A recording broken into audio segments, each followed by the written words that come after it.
When I first heard about it, I think I texted you back and said, does this mean I have to be nice for 30 days, you know? In my head, I thought, well, we're nice to each other. We're kind to one another. Yeah, I think it's a beautiful challenge. I think I initially hear there will be a spouse in marriage that will be that has a gift to serve, and one has a gift of affirmation. I mean, so it's going to be difficult in some sense and then beautiful in the other.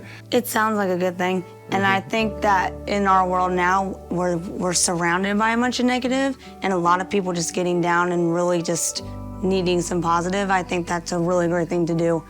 I think you don't even notice how often things that you say, they don't necessarily have to be negative, but if they're not positive, they can even be neutral. It's just not giving that other person that kind word or maybe a word of affirmation that makes them feel loved. Something that is negative, you can still see the beauty in it.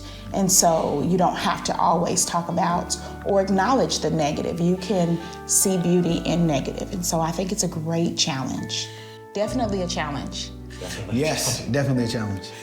There may be some restarting these 30-day buttons over again to hopefully we can go 30 days. You know, praise the Lord for grace. Yeah, right, exactly. Yeah. No, we knocked it out the first day. No problem here. No, for me, listening, and you know, it's like, well, wait, how much time do we have left here? You know, it's letting the distractions get in the way is probably the hardest for me to be able to. If I'm going to give you 15 minutes of undivided attention, 15 minutes is a long time, you know, before I can hurry up, let's solve something, you know, let's finish this. And so it's a challenge, but you don't need me to solve it. You just need me to listen.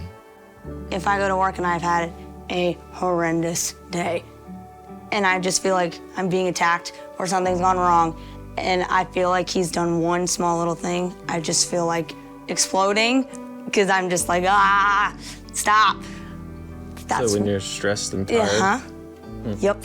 A lot of times when women get together, we vent, you know, about our husbands. Really? And yes, we do. And so I tried not to get in that conversation yesterday when they were all complaining. And I had an event planned with some students, some of my graduating seniors at Cedarville University coming over for dinner. It had been set out, scheduled, and I did not communicate that very well with my bride. And so I called, I was like, hey, we have 14, 15 students coming to the house for dinner tonight. Can we make this happen? And out of the kindness of her heart, she just made it happen. And in about 45 minutes, and I know I probably slightly stressed her out because she's very hospitable. And so I think it was just kind of her to say, yeah, let's do it, we'll make it happen.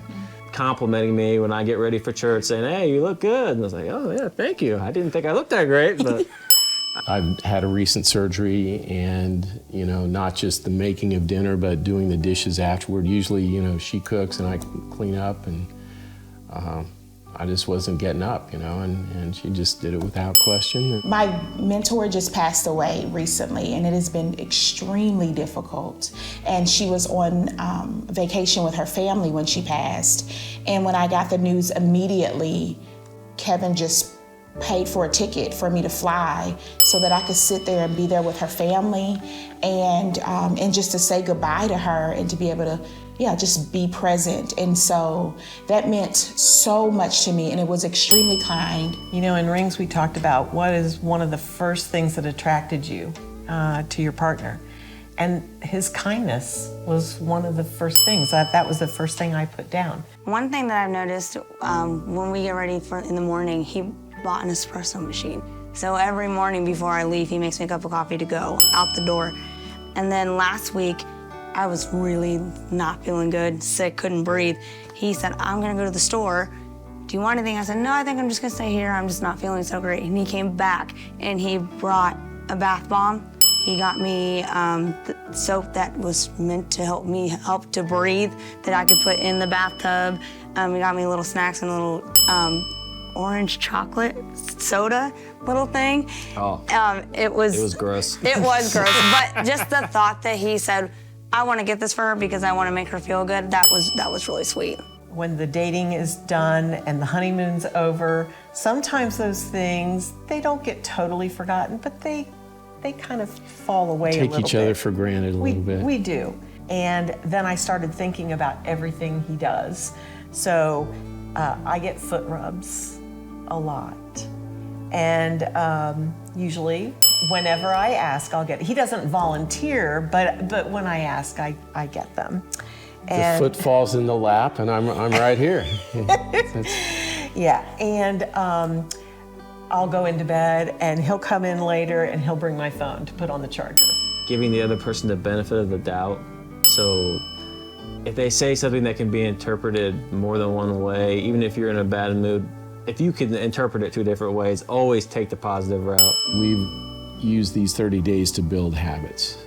And so the habits, the listening habit, working on it, okay? But, remove the negatives, practice praise.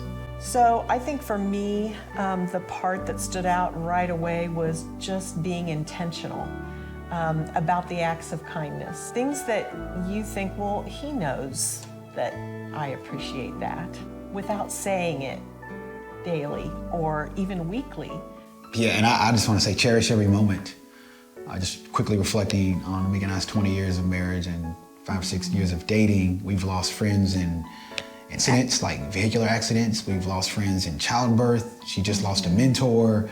And none of these things are planned. It's like these spouses are expecting their spouse to come home. And I'm not trying to be fatalistic or anything or even pessimistic, but the reality is life is but a vapor. And so my caution is to cherish every single opportunity that we have in marriage.